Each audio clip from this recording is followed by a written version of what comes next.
Hi, my name is Katie. Welcome to my porch.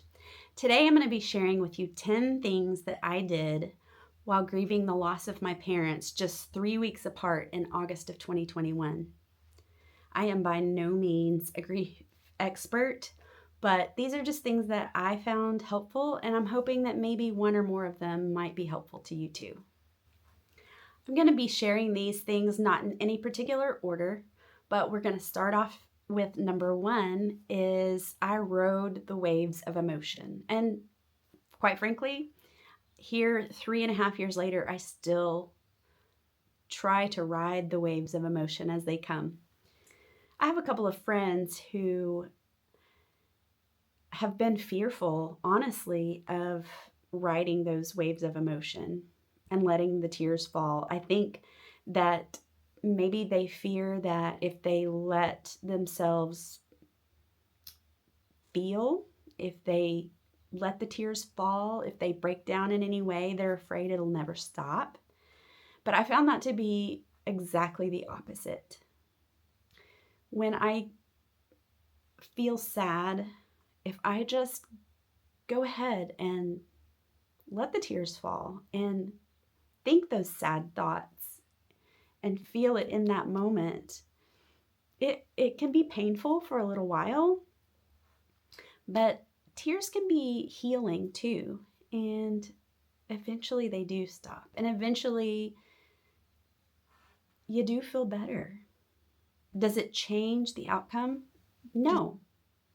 You've still lost what you had, and there's nothing that can reverse that. But it's still good to just ride those waves. And sometimes they feel very much like that, like just a little chaotic at times, especially in the beginning. And then there can even be regression sometimes. And it seems like maybe nothing's getting better, but then it does. The second thing that I did was I reminded myself that it wasn't my fault. The circumstances surrounding one of my parents' death, I struggled with feeling responsible and questioning if I had done this or that, would things be different now? I have to remind myself, sometimes still, that it isn't my fault and that his days were numbered before one even came to be. The Bible in Psalm 139:16 says, "You saw me before I was born. Every day of my life was recorded in your book. Every moment was laid out before a single day had passed." And that just gives me comfort to know that God is in control. And there wasn't anything that I could do or not do to prevent the outcome. Sometimes it feels like that still, but ultimately, it's not my fault. The third thing that I did was I spent a lot of time outside. I have a farm and I have beautiful places that I get to go, fortunately. And I remember going out into the woods sometimes and just finding a rock to sit on and just enjoying the beauty around me. And sometimes I would go spend time with animals, whether that be, my farm animals or my pet inside. Just spending time in nature, whether that be the surroundings or with the animals. I found comfort in that. And that actually leads to number 4. Many times, whenever I would just go out and sit, I would listen to music, listen to comforting music. Now, you have to be careful here because music is powerful, and the things that you choose to listen to can either lift you up or pull you down. And so I found a couple of songs that I will link that I particularly enjoyed listening to when I would be out under a tree, just looking at the beauty around me and appreciating my here and now and what I have. Maybe you could give them a listen, and if you have your own music that gives comfort to you, you could share with me in the comments what you like to listen to. Number 5 is I stayed connected to people. My family and my friends, my church family. I didn't isolate myself, which can be really tempting when you just feel like you're in a funk. And there's a place for that. There's a place for being alone, especially if you're an introvert and you are recharged by time alone. It can be good, but doing that for too long is not good. We were created for connection. And so I spent time with friends, even just like texting with friends, and spent time with my husband and my church family. It was all very key to have that support system around me. The 6th thing that I did is I joined a GriefShare group. And you may or may not have ever heard of this. This is a faith-based group called GriefShare, and it is an excellent program where they walk you through just different stages of grief and things that you might expect, and they share lots and lots of people's personal testimonies of how they felt walking through their grief. And everybody's grief is different. Like, obviously we know that, but like the people that they interview for this program, they have all kinds of different losses. They're not just loss of parents or spouses, or it's some are children, some are friends, some are aunts, uncles, grandparents. You know, everybody has someone different that they've lost, and it's kind of interesting because you can pretty much always find somebody that you can identify with, whether it is they've had a similar type of loss or the feelings that they're describing you can relate to. And sometimes we can feel like we're the only one in the world who feels that way, but we're not alone. There are other people who are going through or have been through similar things as us. And I would highly recommend the GriefShare program. And if you would like to check it out, I'll try to link that below. Number 7 was that I got a life coach. Another thing you could do is to get into counseling, get a counselor. I personally got a life coach, and I still meet with her today.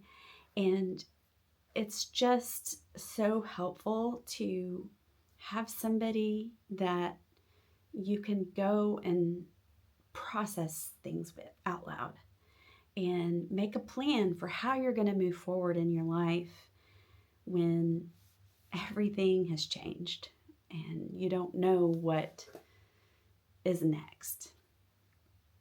Sometimes, honestly, I feel like I'm not that much further along, and I think, oh, she must think that we're just hashing out the same old stuff. But she assures me that I have made tremendous progress and grown a lot, and I can see it too. I just wish that I were further along, but you know, it is what it is. It's not a race, you know. That's important to remember, and how a coach can help you is they can help you make steps forward, but they can also remind you that it's not a race and it's your own, and you don't have to expect that you'll move at the same pace as anyone else because it's your own journey. Number 8 was something that I did a little later in my grief process because I didn't realize it was a problem, but I kind of felt stuck. And I didn't know why until I realized that I needed to avoid certain memories for a little while. Now, it can be helpful to go back and think on things, but I realized that my phone was showing me photo memories from a season that I kind of didn't want to focus on. I had a lot of photos from the season leading up to one of my parents' deaths. They weren't necessarily pleasant things, but I still wanted to have that record, and I don't want to delete those photos or videos. I still want to have them, but I realized that for a time I needed to avoid those because they were not helping me heal. They were not helping me to remember the good times. And I was so fearful that I would forget the good things and only remember the trauma and the heartache. And so for probably a good 6 months, maybe a year, I just completely would not open those photo memories on my phone. I would just close that notification. I probably, looking back, should have just turned off notifications, but it wasn't hard for me to just ignore it. And so I didn't look at those pictures from that season. I would focus on the good memories, and it was tremendously helpful for me. Along with avoiding those less pleasant memories came number 9, which was my hashtag intentional grieving. And so I'm a Facebook user, and whenever I would come across a memory, whether it was a photo or just something that I thought about, and it was a special memory, I would post about it. And I would usually write about whatever that thing was. And I would put hashtag intentional grieving, because the intention was I am choosing this good memory, and I'm choosing to focus on that, to focus on the good stuff, and to document it so that I can go back and always have it. So hashtag intentional grieving, give it a try. So number 10 was and is, I gave myself grace. I remind myself, just like I said earlier, that it's not a race, and I don't have to have everything all figured out, and I don't ever have to get over losing my loved ones. It's not something you get over. It's just learning to live a new normal and choosing to remember the good things, visiting the hard things when you need to and want to, but honoring their memory and just having grace that some days are just going to be hard, and that is okay. And I have a bonus. I learned, especially more recently, that it helps me through my own grief to reach out to and serve others. It's good for me to get outside of myself and think of somebody else and to give back, because people were so kind and good to me through everything that I went through.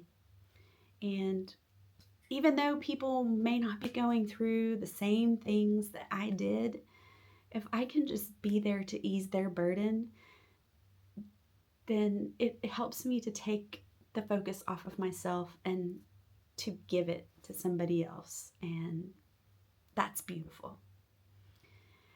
So tell me, did any of these things stand out to you? Do you do any of these things in your grief journey?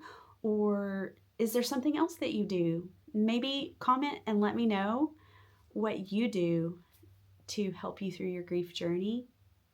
And if there's any of these things that I mentioned and you would like to know more about them, then tell me that too. And maybe I'll make another video going into more depth about some of it.